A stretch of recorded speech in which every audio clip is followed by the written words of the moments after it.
everyone. Welcome to the She's a 10 times 5 show. I'm Lori, and my friends Lisa, Michelle, Randy, and Marcia are mixing it up and joining me to do what girlfriends do best, chat from the heart. Whether it's celebrity stories or serious topics, we're talking about it and coming in hot.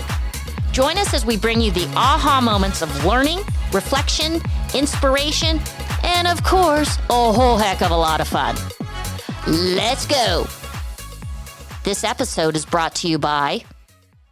We are Rich Life and travel strategist Anita Heidemann. And chef Dario Tomaselli to inspire you to whole live your life. We were given a second chance in life and know it's never too late. We create experiences to help people rediscover and connect again through food and travel with our retreats and themed dinner club community. It all starts with a Mediterranean bundle travel-themed dinner party package for Italy, Spain, and France. Learn more and take advantage of our 35% off special today for some fun with friends again and like-minded community around the world. So come and join us so you can live your life on this Mediterranean journey that we will change your life for health, happiness with others, and inspired living. So now back to your podcast. Enjoy. Hey everyone, welcome to She's a 10 times 5, the quad. And we've got our first guest host, Amanda Yoa. Hi, Amanda. Hey, what's I said up? that right. I know, the Yes, blonde you got did. it. Yes, Yes, I you did. did. She's joining us. She is a powerhouse. We've got Randy Crawford, and we've got, of course, Michelle Emick. We're all over the country today, ladies. We got the Philly girl. We got the Tampa girl. We've got 2 San Diegans, and we're going to hit it friggin' hard today with some great soup to nuts topics. And my role today, and I'm loving this, you guys, I'm the moderator. I'm going to let you 3 women hash it out, chop it up, discuss it, sling it, fling it, all of it. And I'm going to basically be the instigator, which is not a new role for me, quite honestly. No, it's not. No, it's what I do. Perfect. It's what I do. So I'm going to ask some questions about some timely topics. And if I feel like you guys get long-winded, I'm going to simply go, eh. That's what I'm going to do. Okay. You know, just for shits and giggles. Randy, I need to see those big pearly white teeth of yours. Well, because I'm waiting for you. I was told I have to have a signal like, Randy, you're on. So I'm quiet until spoken to. I know. You're such a good rule follower. Okay. I love this. All right. We ready, gals? Let's We go. ready? Let's do it. Go. Okay. The first topic, and man, this gets crazier by the day. If you're not leaning into this or you haven't heard, you need to get out from underneath your rock. Let's talk about the Murdaugh trial. It's nuts. Randy, tee us up. Thank you. This one is, I can't get enough of it. I'm going to tell you guys why. When it first came out like a year or whatever ago, I had no interest. And throughout the year, little news stories, Dateline, whatever, I had no interest. I literally never read a thing. Last Thursday morning, I'm scrolling through my news and I see that Alex, is going to testify against his lawyer's wishes. And I'm like, okay, I am so in. So I get on my treadmill and you guys, I've never done so much running in my life, glued to the TV Thursday and Friday. And all I'm going to say about this is it is an epic masterclass in communication.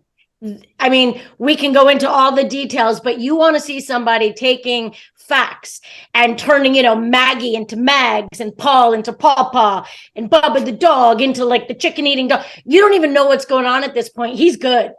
Yeah. Yeah. Okay, Michelle, for the listeners that maybe aren't too well versed on this, can you give us a flyby on kind of the history and the family and what the fuck is going on? Okay, so here are my cliff notes. Well-to-do family, known in the area, have, kind of high up. The son parties a lot, and the friend, they were out going out, drinking on the boat. He was driving. The young girl, 19, they have an accident. She dies. It's just heartbreaking. It looks like it's a cover-up. There's a tied-in piece there that the son possibly had a relationship with another young man. That young man ends up dead. The housekeeper finds, drugs, the painkillers. She ends up dead. And then next thing you know, the mom and the son are shot and they're dead. So a lot of death, a lot of craziness going on. And that's about where I followed. I just want to make a note too, that I knew nothing about this. My husband came home. He's like, I can't get any work done. I'm watching this trial. I'm like, what are you talking about? He's like, check out Netflix. I got sucked into the 3-part series. And now this trial is, as Randy said, it's mama and papa and all kinds of crazy stuff. So that's my 2 cents. Yeah. Okay, Amanda, let's hear it. What's your take on this whole nonsense? Well, I don't, I watched the Netflix series. I read up on everything that's going on. I totally think that he absolutely had something to do with it. Did he do it himself? I don't think he did. I think he hired somebody. I think he was all hocked up on his pain pills and just was desperate for money and hired somebody to do it. Do I think he was there or in the vicinity? Yeah, I do. I really do. I think he's tied into a lot of the past things with the housekeeper and the boy. It's really sad. It's sad for the son. I feel really, sympathetic for the son having to clean up all this mess and carry on with his life. Yeah. So, yeah. So I was going to say there's a whole nother piece in there too, because of the money, right? He was stealing money. He's a lawyer and he was stealing all that money. And then what about the piece for anyone listening where he tried to have somebody kill him? Yeah. Like, did you see that part where, the story just keeps getting more crazy. Yeah. Yeah. Okay, Randy, guys, sorry. we have to talk about the timeline because this is the most important part. And the fact that the guy is the biggest liar on planet Earth. So if you're not following the trial, which is, like I said, masterclass in communication, people, and crazy, they live in this house and their dog kennels are like down the way a little bit, like maybe a little 3-minute walk and a little golf cart drive away. The dad lied. Biggest part of the whole story is the kennel. The dad said he was never at the kennel. Guess what? As much as I dislike social media busted him because his son took a Snapchat at the kennel with the dad in the background minutes. So nothing against you, Amanda. I love it when someone disagrees with me, but nobody else could have even been there. The timeline is so dialed in with the Snapchat, the dad being in the Snapchat, and the actual murders. So the dad lies about it, and they just finally find out about the lies in April. And then he gets on the stand and says, you know what? I did lie.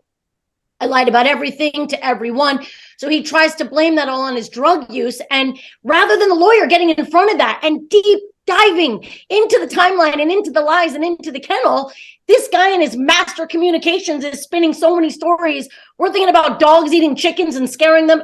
We're not thinking about the fact that he is an epic liar. Of course he's lying. And Amanda, I really want to know from you why you think he could have hired someone else to do it, because no one has come forward to say they saw another person there. They saw a car speeding away. They used the family gun. So how could we even, I like that theory, but I don't, because how do you even put someone else at that scene? okay, let's wrap it up with Amanda. Give her what you got. So from what I gathered in my investigation, he was somewhere. They had him mapped somewhere. In the meantime, the phone was taken somewhere. So that was kind of like my thing. Like, if he was here, how could the phone have gone into the woods at the same time in a different place? And then the whole, judging from where the height of which the gun was shot, I just think someone else was involved. And then at first I thought it was him. It was him. But then when I heard that he hired somebody to try and kill him, a light bulb went off. And I'm like, I think someone else has something to do with this as well. Okay.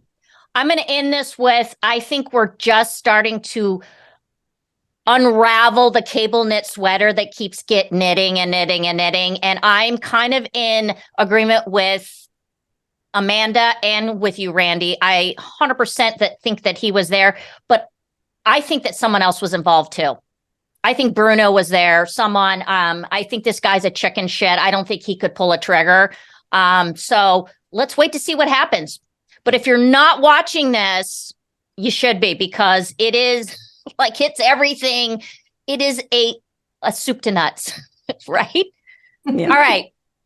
All right. Next topic. And Randy, this is near and dear to your heart. So I'm going to start up with you again. Haley Bieber, Selena Gomez feud that is blowing up social media. I know you have some strong thoughts about it. Give everyone the flyby and your anecdotal thoughts. Okay, well, it is near and dear to my heart because I would say that the flyby is that you basically have a situation where the whole world seems to be weighing in on this controversy. You have Selena Gomez that posted some bikini pictures. She was getting a lot of shade and body shaming on TikTok and on social media. And then you have a video of Haley Bieber with Kendall Jenner, who are to some words that say like God's timing is always right. And they seem to be shading Selena and her body. But this goes back way before then, because the whole world seems to be upset that Justin Bieber ever even married Haley. I'm not sure why it's everyone else's business. The point is that this has so many twists and turns, and I don't really like to actually get into that. My feeling on this is as follows. As someone that works with young girls, it is so toxic and disgusting to me that this has been weighed in on by every young person on the planet. And I understand. I think that all these girls have been triggered by a mean girl. And then Kylie Jenner got into the argument. And what people see is Nepo babies being mean girls, not being accountable for their actions. But instead of the response being, I'm not going to follow them, I'm not going to buy their products, I'm going to unfollow them, and almost having a silent protest, every person is getting online and just literally destroying Haley Bieber, Kylie Jenner in such a manner that it is like taking mean girls to the next level. And to me, it's very sad and very toxic. Okay. Michelle, thoughts? It's just heartbreaking. I mean, I don't know what else I don't know. It's hard to even add to that because I think we are on the same page. It is, we all have insecurities and we all have areas that, are trigger points. And so these girls live their life, that age demographic has lived their life through social media, and that's how they communicate. And so for us, we don't understand it. That's what they do. It doesn't make it right. But I think it's about educating and bringing these topics up. I want everyone to be nice and be kind, but that's not reality. And then we've got people that are just looking to fuel the flame. So I think we need to be the ones that are out there putting, positivity. I'm glad we're bringing the topic up. And I think as a mother, I want to continue to have conversations with my daughter about just being kind and worrying about yourself. That's always my takeaway with her. And then knowing that there's, people are going to say things that hurt, and how can we build our confidence and work through that? Okay, Amanda, you're a little bit of a younger demographic. What's your take on this?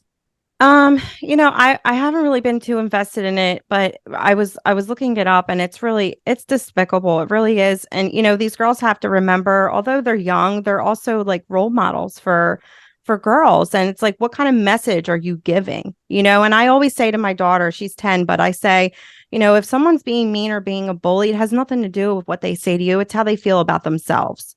So really, these girls are going to look back at their actions and the things that they've said and the things that they've done, and they're going to be embarrassed when they're older, because it really just shines a light on where they were in their life at that time. To bring someone else down, it's really how you feel about yourself. So, it's a shame. And I really feel like, what can you do? It's like you're watching it all, spill out on social media. And that's the worst of it. Now we have like, Snapchat and TikTok and all the things. So it's what they're going to have to live with later down the line. Yeah. Well, I'm going to add one thing. This is not a new, thing. I don't know if you guys remember when Angelina Jolie swooped up that adorable Brad Pitt that we were all secretly in love with, and we felt bad for Jennifer Aniston, and it was Team Jolie or Team Angela, Team Aniston, or Jennifer. I'm going to be honest with you. I had a jersey that said Team Aniston. Like, so picking sides and getting, emotionally invested in public figures and their relationships, it's nothing new. I think that the tragedy, and Randy, what you hit the nail on the head is that now they have a platform that's so very public and easy to access, and it's a scary thing. All right. Any last words on that? I'm going to look at you, Crawford. Yes. Okay. Because I'm just jonesing to say this. It's the algorithms on the TikTok and on the Instagram that are the algorithms that they dump in there that get people to engage. People just looking at a video isn't as exciting to these developers as is people engaging. And with all this conflict, that is music to their ears. And that is what makes me so disgusted. Because as Amanda said, these girls that are posting their videos, I get picking a side. You want to be with the nice girl, not the mean girl. But it's turning nice girls into very mean people. And so to me, it's a lot of this is also just about the scariness of the algorithms on social media. Yeah.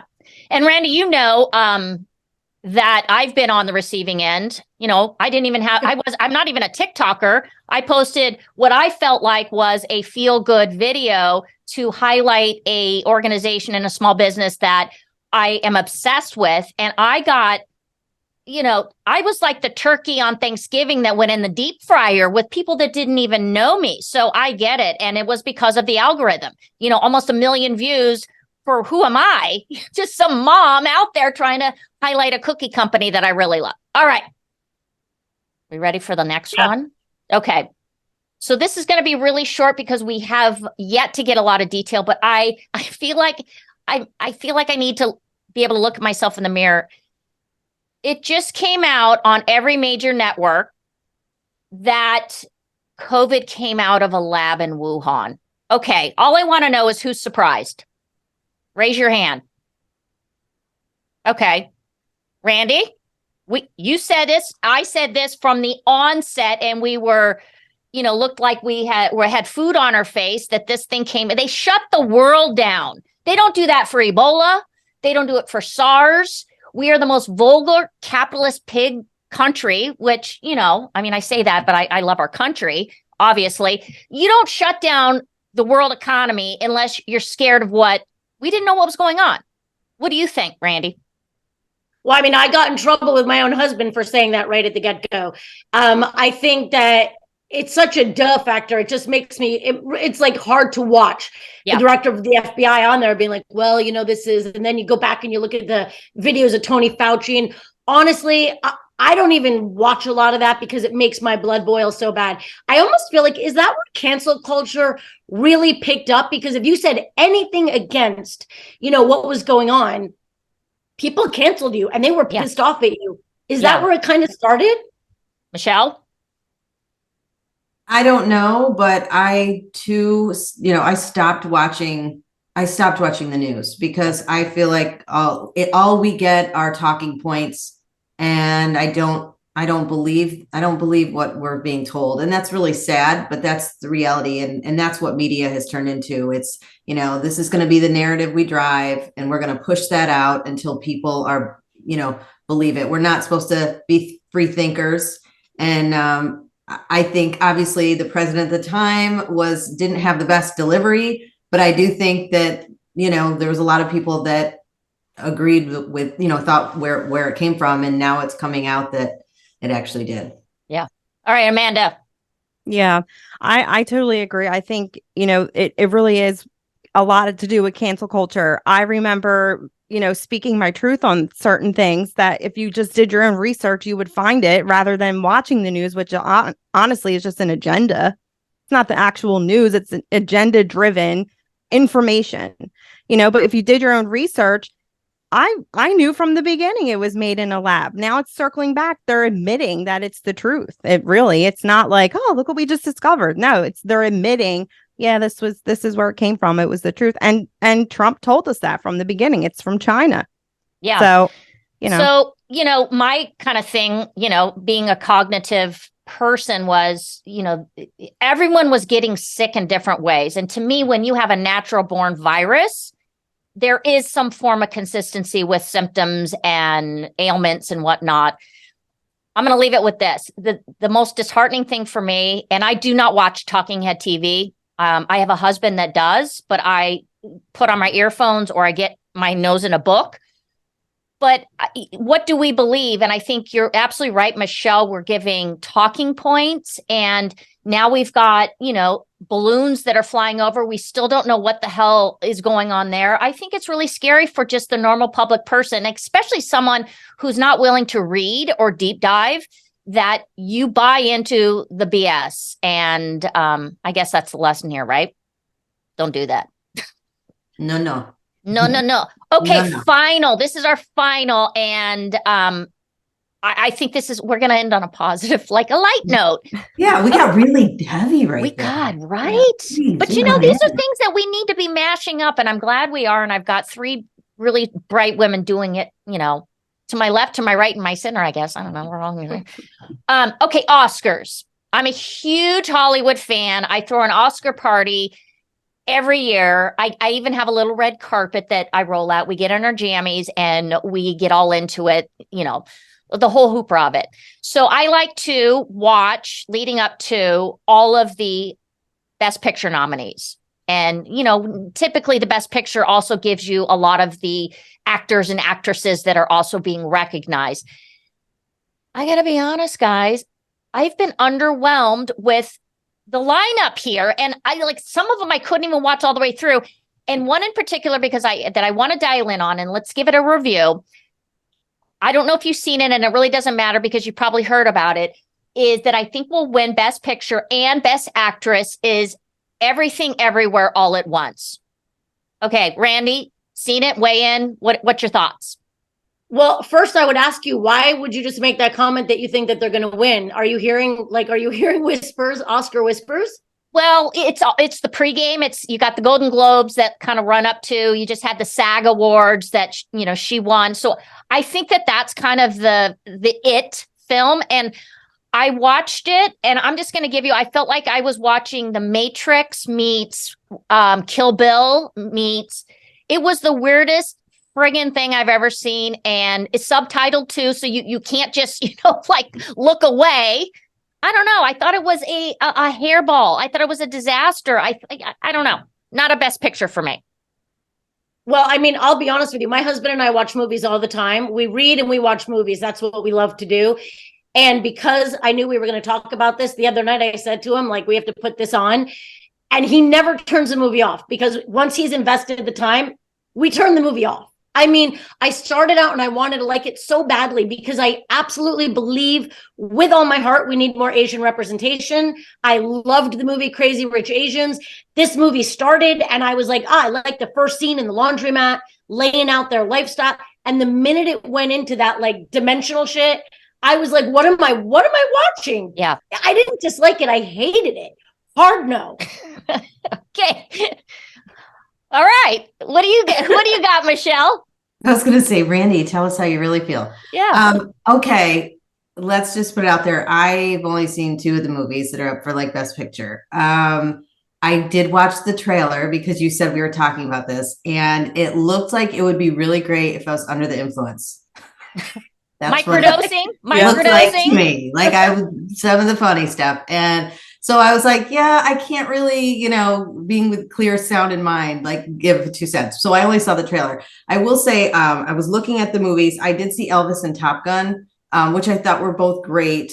And Avatar, I walked out of, and I'm just going to put it out there. I have an 11-year-old. I said that earlier. I thought it was going to be the first one. And it was might as well have just been a military movie. It was all AK-47s and guns and killing. And it was not what I expected. So I walked out. We walked out. My daughter even said, Mom, I don't like this. We walked out of the theater. All right, Amanda. Lay it on us. I didn't see the movie, but I researched it intensely. And by that, I mean, I was on TikTok. And from what I gathered, Jackie Chan was originally supposed to play the leading role of that movie, but then the directors kind of pivoted and said, I think it would be better if we did more of a husband and wife thing here. So that's why they had Michelle Yeoh as the actress. That being said, I thought very much from watching the TikTok videos that I was under the influence of something. It has a really good storyline. It's about generational trauma and trying to, overcome generational trauma. But I just wish they would have went about it a little differently, because I don't think a lot of people are going to be into something like that. I did see Top Gun. That was awesome. You can't beat an 80s movie, though. The original will always be my favorite. And then I did see Elvis. I was a little conflicted with Elvis. I thought he played him too, like, perfectly, almost scary. But I didn't like how they did the recent music with that time of, like, if I want to really dive into that time, like that era, I want everything. I want the music. So to have like the current music mixed in was a little weird for me. Okay. Yeah. Can I make one point? I just want to say this. It seems like there's great female representation this year for the Oscars. From what I've seen, only little clips. So kudos to the fact that women are getting more, bigger roles and more recognized. Yeah. And the other thing too, if you haven't seen it, I think we reposted it on the She's a 10, and a lot of people repost just the reaction Jamie Lee Curtis had to her co-star, Michelle Yeoh. It just was awesome. So I feel like women are really supporting one another to get the platform and to get the better roles. And it's just a shame that, unfortunately, I think they tried too hard. I'm still kind of a sentimentalist. I like to cry. I like the story. I like the romance. So this kind of had a little bit of that, like you said, Amanda. I think the storyline was kind of interesting. It just got lost in a weird warp sci-fi, I don't know, violent trip. Yeah, violence stuff. Yeah. All right, gals, I think we did pretty fucking good. Would you agree, Randy? LFG, yeah. Hard I yes. like it. Hard yes. Yeah, are we a hard yes? Okay. Yep. Yeah, we are. Okay, what do we want to talk about next quad? I need you guys to start generating the juices. So think about that. And as always, our listeners can weigh in and DM us or send us their thoughts. All right, gang. I'm heading off to Texas. All right, everyone. Thank you so much for listening. And until next week, see ya. Follow us on Instagram at She's a 10 times 5. You can click on the link in our bio to listen to all of our previous episodes, as well as check out our live video interviews over our YouTube channel. You can also find us on Apple, Spotify, iHeart, pretty much wherever else you decide to listen to your favorite podcast. Don't forget to hit subscribe.